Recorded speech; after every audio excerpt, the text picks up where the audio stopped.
우리는 꿈꾸는 것 같았도다. 그때에 우리 입에는 웃음이 가득하고 우리 혀에는 찬양이 찼었도다. 그때에 문나라 가운데에서 말하기를 여호와께서 그들을 위하여 큰일을 행하셨다 하였도다.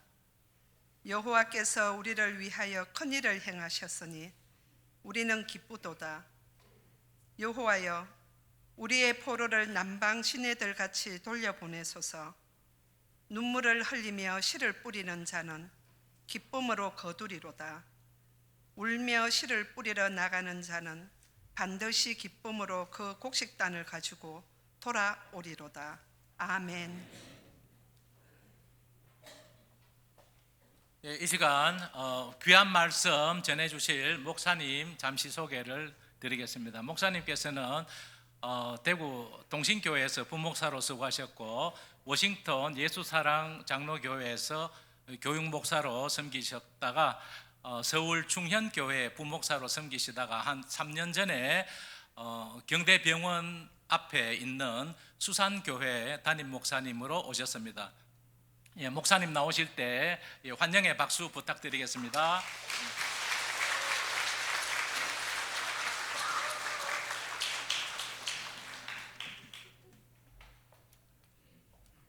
네, 좌우에 계신 분과 한번 인사 나누겠습니다. 주 안에서 사랑하고 축복합니다.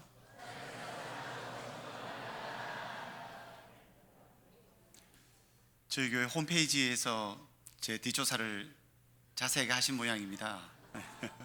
생각지도 못한 소개를 해주셔서 감사드립니다. 여러분은 최근에 기분이 너무 좋아서 얼굴에서 계속 웃음이 흘러나온 적이 있습니까? 너무 기쁘고 즐거운 일이 가득해서 입에서 찬양이 지속적으로 흘러나온 적이 있습니까? 남이 보면 마치 정신이 나간 사람처럼 계속 웃으며 시간을 지내보셨습니까? 흥분된 목소리로 와, 나에게 정말 꿈만 같은 일이 벌어졌어, 이렇게 감탄하며 고백을 해보신 적이 있습니까? 이런 웃음과 고백은 그냥 일반적인 상황에서는 할 수 없는 고백입니다.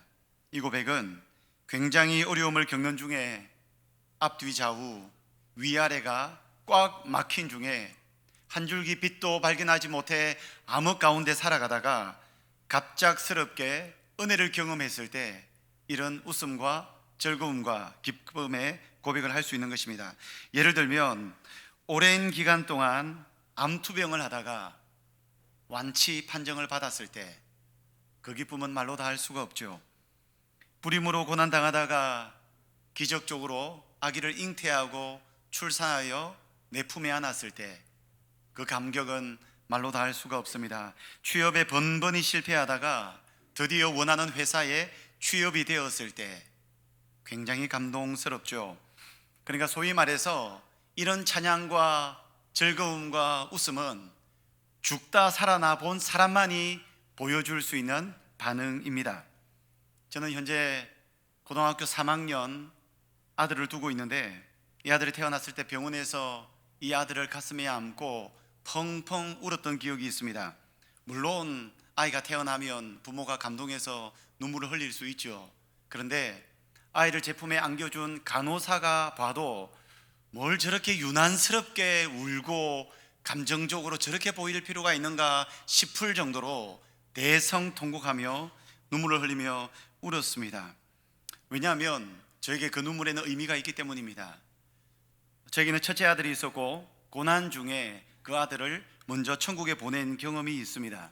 첫째 아들이 태어났고 태어날 때부터 심각한 질병을 가지고 있어서 그 아이의 회복을 위해서 백방으로 노력하였지만 결국 병원 밖으로 나오지 못하고 이 세상의 삶을 마치고 천국으로 입성하였습니다. 그러니 자식을 잃은 부모의 마음이 얼마나 상실감이 크겠어요. 이렇게 상실감이 큰 중에 하나님께서 다시 자녀를 잉태하게 하셨고 40주간의 임신기간을 거쳐서 아이가 건강하게 태어나 제 품에 안았을 때에 그 감동, 그 감격, 즐거움은 말로 다 할 수가 없죠. 그러니까 오늘 제가 여러분들에게 서론에서 말씀드렸던 입에서 계속해서 찬양이 흘러나오고 얼굴에서 웃음이 끊어지지 않고 기쁨의 고백을 드리는 이런 탄성은 어떤 것을 상실해 보지 않은 자, 소중한 것을 잃어보지 않은 자, 그런 자가 하나님께서 주시는 회복을 경험했을 때에 흘러나올 수 있는 당연한 반응이라는 사실입니다. 여러분들에게는 그런 기쁨이 있습니까? 그런 고백이 있습니까? 오늘 찬양위원회 헌신 예배를 드리면서 우리 찬양위원회 모든 대원들이 마음속에 하나님께서 주시는 회복의 기쁨과 하나님의 은혜를 실감하시고 실감한 하나님의 사랑을 힘있게 찬양하실 때에 하나님께서 영광 받으실 줄로 믿습니다. 오늘 시편 126편 표제어를 보시면 성전에 올라가는 노래라고 되어 있고 부제가 있습니다. 포로되었던 백성들이 예루살렘으로 돌아오는 기쁨을 노래한 시, 이 부제만 보더라도 이 시를 언제 불렀는지 우리가 예측할 수 있죠. 포로 생활하다가 포로 생활을 마치고 돌아오는 길에 불렀다라고 이야기합니다. 그 심정이 어떻겠습니까? 70년간 포로 생활하다가 드디어 잃어버린 고국을 찾아 돌아오는 그 기쁨에 사로잡힌 채 하나님 앞에 찬양을 올려드리고 있는 것입니다. 아마 배경은 이미 잘 알고 계실 거라 생각합니다. BC 586년에 남유다가 바벨론 제국에 의해서 멸망했죠. 유대 땅은 짓밟혔고 하나님의 성전은 불타버렸고 성벽은 회파되었으며 사랑하는 동족 백성들은 죽임을 당하였고 남은 자들은 포로로 잡혀 바벨론에 끌려갔습니다. 유다 백성들이 바벨론 포로 생활이 얼마나 힘들었겠습니까? 그렇게 포로 생활을 하다가 70년 포로 생활을 마치고 난 이후에 드디어 하나님의 은혜로 고국으로 귀환을 하게 되었죠. 귀환하는 기쁨과 감격은 이로 말로 다 할 수 없을 것입니다. 귀환하는 그 기쁨, 주체하지 못하는 그 감정을 가지고 고국으로 돌아오면서 하나님 앞에 기쁨의 찬양을 올려드렸는데 그 찬양이 바로 오늘 본문의 내용입니다. 포로 귀환한 유대인들이 어떤 심정으로 찬양을 했을까요? 우리 1절 말씀 성경을 보면서 같이 한번 읽어봅니다. 1절입니다. 여호와께서 시온의 포로를 돌려보내실 때에 우리는 꿈꾸는 것 같았도다. 꿈꾸는 것 같았도다. 꿈만 같은 일이 벌어졌어. 절대 내 인생에 발생하지 않을 것 같은 꿈만 같은 일들이 드디어 나의 인생에 찾아왔어. 그 심정으로 하나님 앞에 찬양한 것입니다. 2절 말씀도 우리 같이 한번 읽어봅니다. 그때에 우리 입에는 웃음이 가득하고 우리 혀에는 찬양이 찼었도다. 그때에 문나라 가운데서 말하기를 여호와께서 그들을 위하여 큰 일을 행하셨다 하였도다. 얼마나 기쁜지 입에 웃음이 가득합니다. 가만히 있어도 입에서 찬양이 계속 흘러나옵니다. 웃음과 미소를 참을래야 참을 수가 없습니다. 형편과 처지를 모르는 사람이 쳐다보면 마치 정신 나간 사람이라고 착각할 정도로 웃음과 미소와 즐거움이 가득했습니다. 우리나라도 이와 비슷한 역사를 가지고 있죠. 일제치하 36년의 시간을 보냈습니다. 나라의 주권을 잃어버렸고 일본 말을 사용해야 했고 일본의 사상으로 무장해야 했습니다. 독립을 위해서 많은 사람들이 뛰어들어 독립운동을 펼쳤지만 계란으로 바위치기였습니다. 도무지 봄날은 오지 않을 것 같았고 도무지 광복은 발생하지 않을 것 같았습니다. 그런데 예상치도 못했던 그때 광복을 이루었을 때에 8월 15일 해방의 기쁨이 찾아왔습니다. 모든 국민들이 태극기를 들고 만세를 외치며 즐거워했을 것입니다. 저는 그 시대를 살아보지 않아서 그저 상상만 할 뿐이지만 이 자리에 계신 분 중에서는 그 광복의 기쁨을 직접 경험하신 분도 계시리라 생각을 합니다.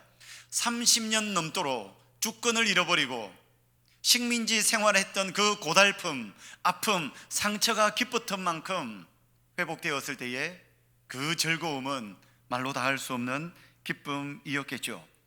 유다 백성들은 포로 생활이 어땠을까요? 포로 생활이 처참했던 것만큼 회복의 기쁨이 컸을 텐데 유다 백성들의 포로 생활을 알 수 있는 구절들이 몇 구절이 있습니다. 시편 137편 1절 말씀 우리 같이 한번 읽어봅니다.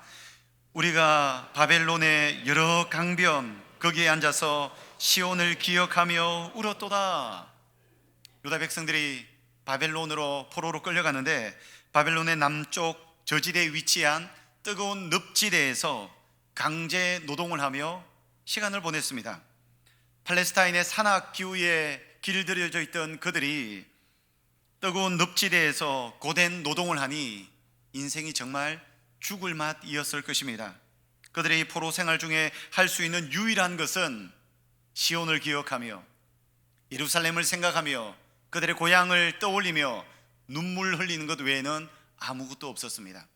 고향을 생각하면 눈물이 나고 가족을 생각하면 눈물이 나고 하나님 앞에 기도하면 눈물밖에 나지 않는 거예요. 여러분 혹시 그런 경험이 있습니까? 인생의 고달픈 짐 때문에 하나님 앞에 나와 기도하는데 하나님, 아버지, 하나님의 이름만 불러도 너무 북받치는 감정에 눈물이 쏟아져 내려서 더 이상 기도의 문장을 이어갈 수 없을 정도로 1시간이고 2시간이고 하나님 이름만 부르다가 아버지만 부르다가 기도의 시간을 다 보내보신 적이 있습니까? 극도의 슬픔과 아픔과 고통 가운데 거할 때 하나님의 도우심을 구하기 위해 기도의 자리에 나와 하나님 부르기만 해도 마음이 북받쳐 기도를 잊지 못하는 순간이 있습니다. 아마 여러분들에게도 그런 순간이 있을 수 있다는 생각이 듭니다. 유다 백성들의 심정이 그랬어요. 눈물밖에 나지 않는 거예요. 누군가에게 나의 형편을 말하고 싶어도 입을 벌리면 눈물밖에 나지 않는 그들의 고통스러운 시간이었습니다. 시편 137편 6절 후반부 말씀도 같이 한번 읽어봅니다. 내 혀가 내 입천장에 붙을지로다. 혀가 입천장에 달라붙었습니다. 입안이 바싹 말랐다는 겁니다. 입안에 침이 하나도 없습니다. 수분이 없습니다. 생기가 없습니다. 혀가 입천장에 달라붙어 버렸습니다. 침을 삼킬 여력도 없습니다. 어떤 의미입니까? 인생이 말라 비틀어졌다는 것입니다. 과거를 생각해도 눈물밖에 나지 않고 현재를 생각하면 너무 좌절되고 처참하고 미래를 생각하면 소망이 없어 절망에 빠질 수밖에 없었습니다. 이 바벨론의 느부갓네살 왕이 예루살렘 성을 침략했죠. 솔로몬이 세웠던 찬란한 하나님의 성전은 무자비하게 파괴되고 불타버렸죠. 예루살렘 거리도 불태워졌죠. 백성들은 학살당하였죠. 그러니 그들에게는 소망이 없었던 것입니다. 더 큰 고통은 꿈꿀 미래가 없다는 것입니다. 여러분, 사람이 아무리 힘이 들어도 아무리 고통스러워도 내일에 대한 소망이 있다면, 미래가 더 나아질 것이라는 기대가 있다면 오늘의 고통은 견딜 수 있고 참을 수 있습니다. 그런데 바벨론 포로 생활하는 이스라엘 백성들 심령 속에는 미래가 없었습니다. 왜냐하면 하나님을 향한 소망이 꺾여버렸기 때문입니다. 고대 시대의 전쟁은 단순히 민족과 민족 간의 전쟁이 아니라 신들의 전쟁으로 불리워졌습니다. 곧 남유다가 바벨론에 의해서 패배한 것은 바벨론 신에 의해서 이스라엘의 여호와 하나님이 패배했다고 여겨진 것입니다. 하나님이 살아계셔야, 하나님이 힘이 있어야, 하나님의 구원의 손이 강해야 하나님을 의지하며 내일을 소망할 수 있는데, 자신들이 유일한 신으로 믿었던 하나님이 바벨론 신에 의해서 패배당했으니까 내일을 꿈꿀 수가 없고 하나님의 도우심도 간구할 수 없는 상황이 되었던 것입니다. 그래서 그들이 할 수 있는 유일한 것은 바벨론 강변에 웅크리고 앉아서 눈물 흘리는 것 외에는 그들이 할 수 있는 것이 아무것도 없었던 것입니다. 하지만 우리 사랑의 하나님은 유다 백성들을 그렇게 내버려 두지 않으시고 징계하시고 채찍으로 심판하셨지만 동시에 구원의 길을 베풀어 주셨죠. 그래서 포로 생활을 마치고 회복의 감격을 고백하며 주체할 수 없는 웃음이 흘러나오는 장면이 오늘 본문의 장면입니다. 그 감격의 고백이 1절부터 3절까지 기록이 되어 있습니다. 사랑하는 여러분, 고난과 어려움이 있다 할지라도 주님께서 살아계시기에 반드시 회복의 은혜를 우리에게 베풀어 주실 줄로 믿습니다. 시편 30편 5절 말씀 같이 한번 읽어볼까요? 그의 노염은 잠깐이요 그의 은총은 평생이로다. 저녁에는 울음이 깃들일지라도 아침에는 기쁨이 오리로다. 고난이 영원할 것 같지만 노염은 잠깐이요 그의 은총은 평생이로다. 노염과 고난과 고통이 영원히 지속될 것 같지만 그것은 잠깐이요 하나님의 은총이 우리에게 평생에 임할 줄로 믿습니다. 저녁에는 울음이 깃들일지라도 그 밤은 지나가 버리고 아침에 기쁨이 다가올 줄로 믿습니다. 그런데 고난의 때가 되면 이게 마치 반대인 것 같아요. 노염과 고난은 영원할 것 같고 하나님의 은총은 잠깐인 것 같습니다. 밤의 어둠은 영원히 지속될 것 같고 아침은 잠시 끝날 것 같습니다. 하지만 우리 하나님께서 지금도 살아계시기에 은혜를 베푸시기에 우리의 어떤 고난과 고통이라 할지라도 하나님께서 회복시켜 주실 줄로 믿습니다. 오늘 본문을 자세히 보시면 1절에서 3절까지는 이미 발생한 포로 귀환, 회복의 감격을 노래하는데 4절 말씀을 보시면 여전히 남아있는 인생의 숙제를 붙들고 하나님 앞에 기도하고 있습니다. 우리 4절 말씀 같이 한번 읽어봅니다. 여호와여 우리의 포로를 남방 시내들 같이 돌려보내소서. 이미 포로 귀환을 했습니다. 포로 귀환을 했는데 포로 귀환한 백성들의 기도가 어떤 내용입니까? 우리의 포로를 남방 시내들 같이 돌려보내소서. 돌아왔는데 왜 또 돌려보내달라고 하나님 앞에 기도하는 것일까요? 여러분 아시는 바와 같이 바벨론 포로 귀환은 총 3번에 걸쳐서 일어났죠. 첫 번째 포로 귀환 때는 약 5만 명의 유대인들이 예루살렘으로 돌아왔습니다. 하지만 바벨론 바사 제국에 흩어져 있는 유대인들이 훨씬 더 많았습니다. 그래서 포로 귀환한 백성들이 하나님 앞에 기도하기를 하나님 아버지 아직까지 바사 제국에 있는 우리의 포로들을 남방 시내들 같이 돌려보내 주십시오 라고 이야기하는 것입니다.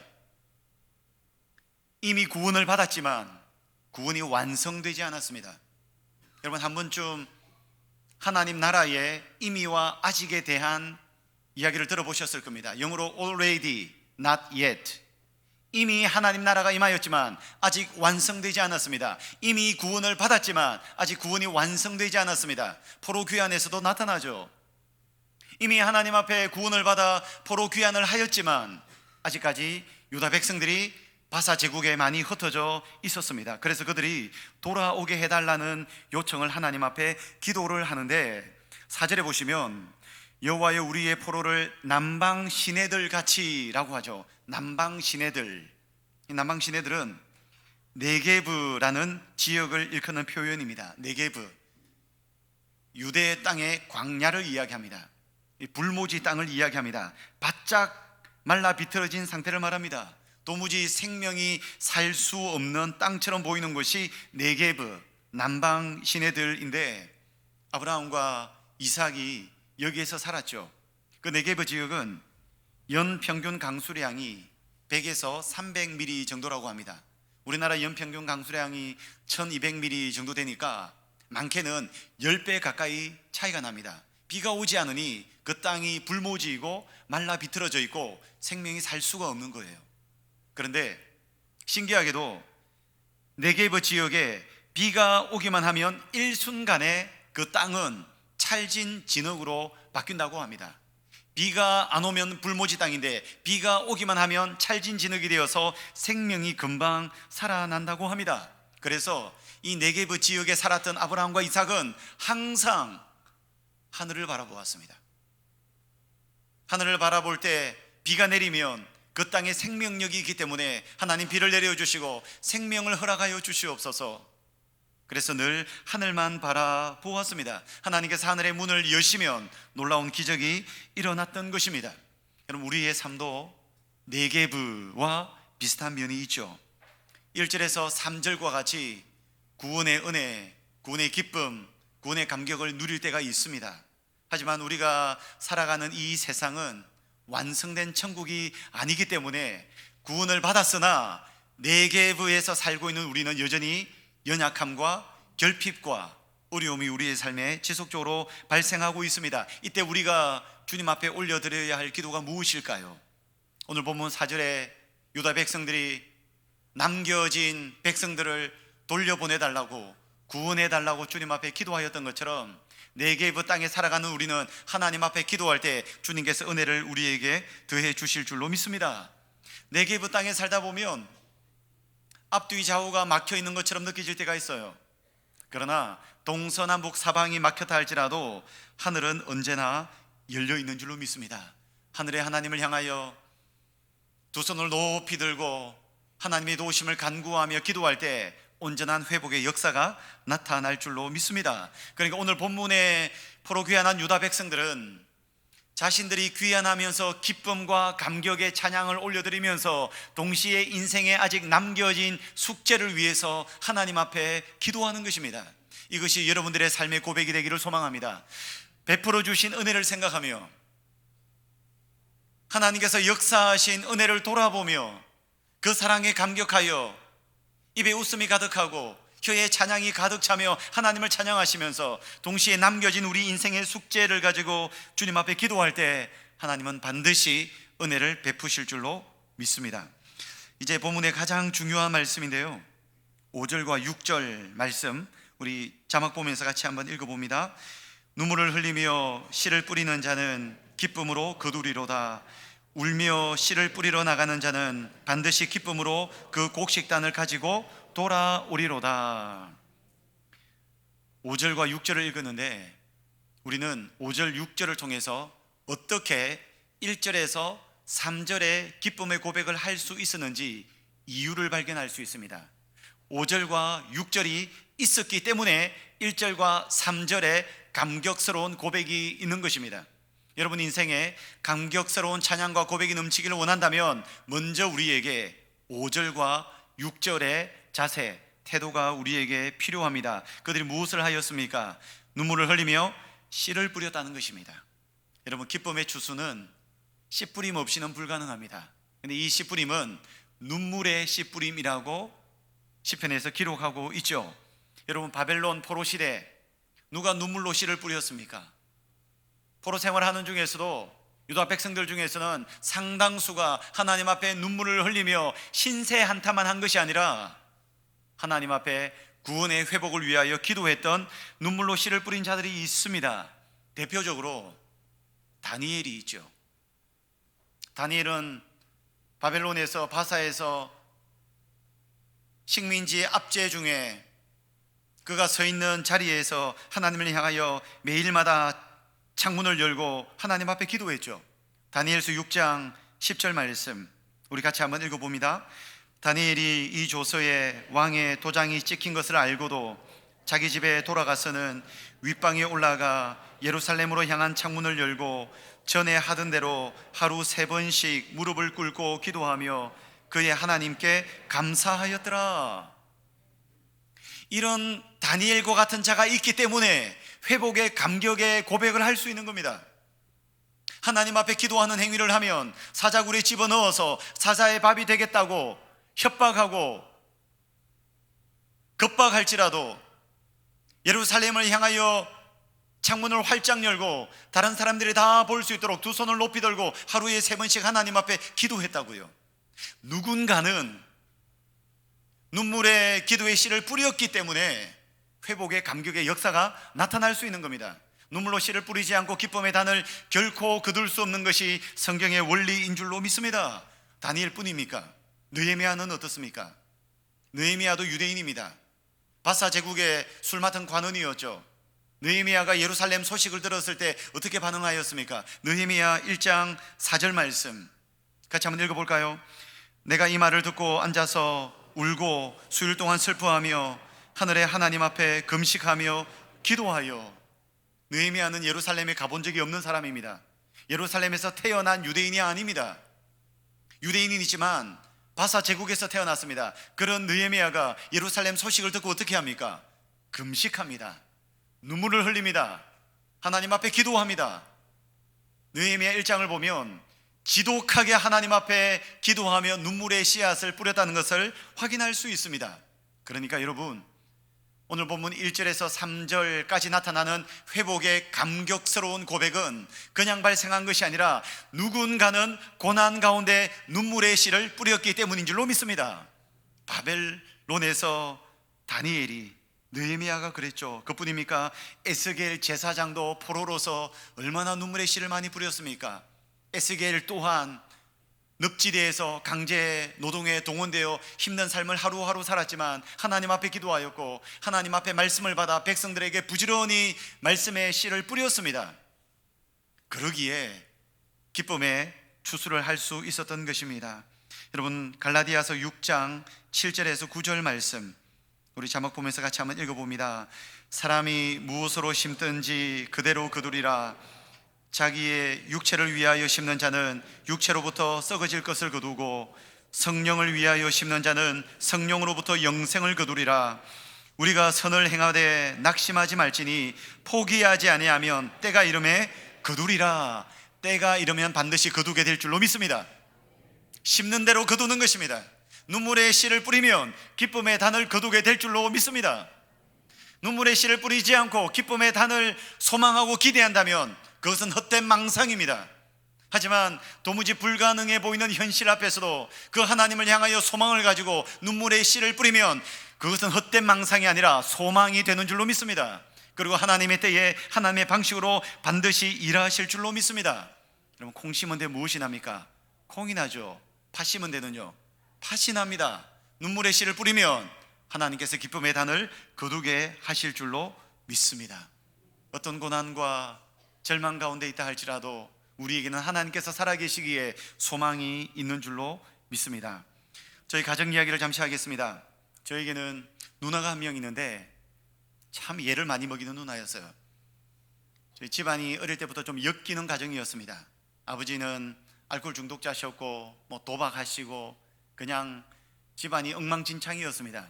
그런 가정에서 사남매가 자라다 보니 이 자녀들이 비행 청소년이 될 가능성이 굉장히 많았고, 아니나 다를까 제 바로 위에 누나가 비행 청소년이 되어서 아주 불량한 삶을 살았습니다.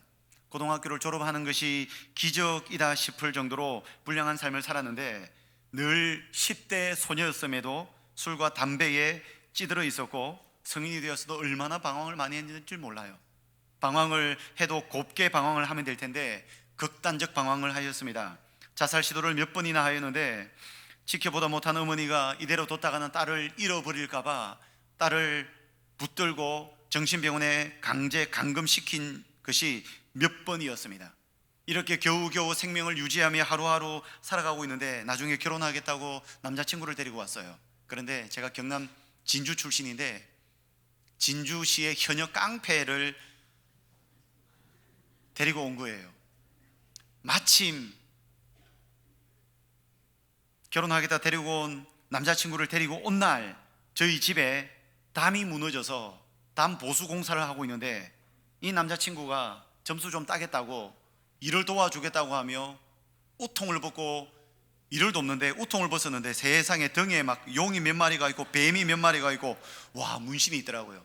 처음에 누나가 남자친구를 데리고 와서 결혼할 남자를 데리고 온다길래 어머니와 저와 형과 우리 가족들이 모두가 다 데리고 오면 무조건 반대하자 입을 맞추었는데 그 문신을 보고는 아무 말도 못하고 결혼을 시켰습니다.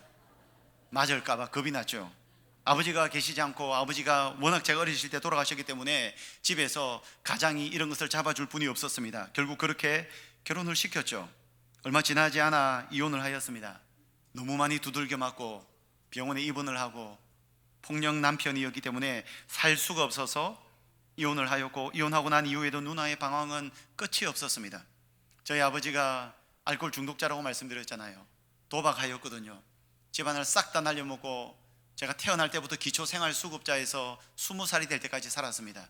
그런데 어머니가 남편이 그렇게 알코올 중독자고 폭력을 행사하고 세상을 떠나도 낙심하지 않고 살았던 유일한 한 가지 이유가 자식들 때문입니다. 모든 부모의 마음이 똑같지 않습니까? 근데 그 자식만 보고 살아갔는데 그 자식이 일탈을 할 때 부모의 마음의 무너짐은 말로 다 할 수가 없습니다. 저도 자식을 키우지만 절대로 쉽지 않은 마음입니다. 그런데 누나의 방황은 날이 갈수록 점점 심해졌습니다. 어머니가 할 수 있는 게 뭐가 있을까요? 남편도 없고 집에서 기둥이 되어줄 사람도 없고 딸을 컨트롤할 수도 없고 먹고 살기 위해 새벽부터 밤까지 일은 해야 하고 딸을 보살필 수도 없고 정신병원에 감금시키는 것도 한두 번이고 어머니가 할 수 있는 게 뭐가 있겠습니까? 저는 어릴 때부터 어머니가 지독하게 기도하는 것을 보고 자랐습니다. 저는 어머니의 울음소리를 잘 압니다. 얼마나 서럽게 우는지. 여러분, 가슴이 찢어지는 게 뭔 줄 아시잖아요. 가슴이 찢어지는 아픔과 서러움으로 하나님 앞에 엉엉 울며 기도하는 어머니의 기도를 저는 10수년 듣고 자랐습니다. 그런데 사람으로서는 할 수 없지만, 사람으로서는 자식을 변화시킬 수 없지만, 하나님 앞에 매일마다 새벽 제단을 쌓으며 기도하면 하나님은 그 눈물의 기도를 반드시 들으시고 하나님의 때가 이르면 반드시 회복시켜 주시는 줄로 믿습니다. 저희 어머니가 새벽 기도를 지독하게 하십니다. 새벽 기도 한 번을 안 빠지시는 분이세요. 아들이 목사인데 제가 대구에 있고 제가 미국에서 생활을 하고 서울에 있어도 아들 집을 한 번 안 옵니다. 왜요? 시골 교회 새벽 기도 빠진다고 아들 집도 안 오시는 분이에요. 그만큼 지독하게 본인이 하실 수 있는 것이 아무것도 없으니 기도밖에 없다고 생각하며 지독하게 기도하는 거예요. 그런데 하나님께서 역사하시겠습니까? 안 하겠습니까? 눈물로 씨를 뿌리는 자는 반드시 기쁨의 단을 거두게 될 줄로 믿습니다. 어떤 기쁨의 단을 거두게 됩니까? 꿈꾸는 것 같은 일들이 발생하는 줄 믿습니다. 입에는 웃음이 가득한 줄 믿습니다. 혀에는 찬양이 가득 찬 줄 믿습니다. 누구에게요? 눈물을 흘리며 씨를 뿌리는 자에게 하나님께서 반드시 회복의 은혜를 더해 주신다는 사실입니다. 여러분, 어떤 사정과 어떤 형편에 있다 할지라도 절대로 낙심하지 마시고 하나님 앞에 눈물의 씨앗을 부지런히 뿌리시면 하나님의 때가 이르면 반드시 기쁨의 단을 거두게 될 줄로 믿습니다. 마지막 한 가지만 더 살펴봅니다. 우리 같이 3절 말씀 같이 한번 읽어볼까요? 3절입니다. 여호와께서 우리를 위하여 큰 일을 행하셨으니 우리는 기쁘도다. 여러분, 회복한 백성들이 하나님께 찬양하고 있습니다. 하나님을 높이고 있습니다. 그 회복의 모든 역사를 하나님이 행하셨다고 고백하며 여호와 하나님께서 우리를 위하여 큰 일을 행하셨으니 우리는 기쁘도다 라고 하며 하나님을 높여 올려드리고 있습니다. 사랑하는 우리 찬양 대원 여러분, 이것이 여러분들의 고백이 되기를 예수님 이름으로 축복합니다. 여러분, 우리의 찬양이 하나님을 높이기를 원합니다. 하나님을 기쁘시게 하기를 원합니다. 하나님을 영화롭게 하기를 원합니다. 내 마음속에 어떤 경우에도 그 영광을 내가 가로채지 않고 하나님께서 행하셨다며 하나님만 높여 올려드리는 찬양을 올려드릴 수 있기를 예수님 이름으로 축복합니다. 그래서 여러분, 오늘 본문을 보시면 1절에서도 여호와께서, 2절 중반부에서도 여호와께서, 3절에서도 여호와께서, 이 모든 일을 행하신 여호와 하나님 한 분만을 찬양하고 한 분만을 높여 올려드리고 있습니다. 오늘날의 예배가 너무나도 사람 중심 예배로 변질되어 가고 있습니다. 고객을 만족시키기 위한 세상 기업처럼 교회조차도 성도라는 소비자를 만족시키기 위한, 성도들의 마음을 어루만지기 위한 예배로 전락하고 있는 이때에 우리 남부교회 예배, 특별히 남부교회 찬양대원의 고백은 하나님이 기뻐 받으시고 하나님이 영광 받으시고 하나님만 존귀하게 올려드리는 찬양을 올려드리시기를 예수님 이름으로 축복합니다. 여러분들의 삶에 역사하신 하나님의 은혜를 살펴보고 한 주 동안 베푸신 은혜를 생각하며 그 감격과 기쁨으로 매주마다 여러분들의 입술을 벌려 찬양할 때 하나님께 영광이 되고 온 성도가 은혜 가운데 거할 수 있기를 예수님 이름으로 축복합니다. 하나님 아버지, 감사합니다. 찬양위원회 헌신 예배로 주님 앞에 예배 올려드리게 하심을 감사합니다. 회복해 하신 분은 여호와 하나님이심을 기억하며 하나님만 찬양하고 하나님만 높여 올려드린 유다 백성들의 찬양을 살펴보았습니다. 매주마다 올려드리는 찬양 하나님께 최고의 기쁨과 영광이 될 수 있도록 은혜를 더하여 주시옵소서. 예수님의 이름으로 기도하옵나이다. 아멘.